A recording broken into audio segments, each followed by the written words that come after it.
प्राचीन भारत के एक छोटे से राज्य अमरपुर में एक रहस्यमयी बौद्ध भिक्षु के बारे में चर्चा थी। लोग कहते थे कि वह दिखता नहीं था, लेकिन जब कोई संकट में होता तो उसकी आवाज सुनाई देती थी।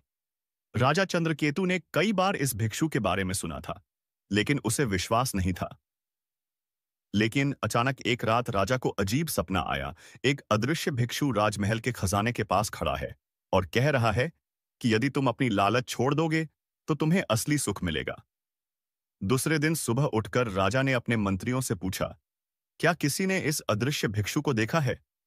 मंत्रियों ने जवाब दिया, नहीं महाराज, लेकिन उसकी आवाज कई लोगों ने सुनी। राजा ने भिक्षु को खोजने का आदेश दिया, लेकिन कोई उसे पकड़ नहीं सका। एक दिन जब राजा जंगल में शिकार पर था, अचानक उसका घोड़ा बेकाबू होकर एक गहरी खाई की ओर भागा। तभी एक गहरी आवाज आई, राजन, लोभ और हिंसा छोड़ो, अन्यथा यह जीवन यूं ही समाप्त हो जाएगा। अचानक घोड़ा रुक गया, जैसे किसी ने उसे थाम लिया हो। राजा ने इधर उधर देखा, लेकिन कोई नहीं था। वह कांप उठा। उस दिन के बाद राजा ने हिंसा छोड़ दी और बौद्ध धर्म अपना लिया।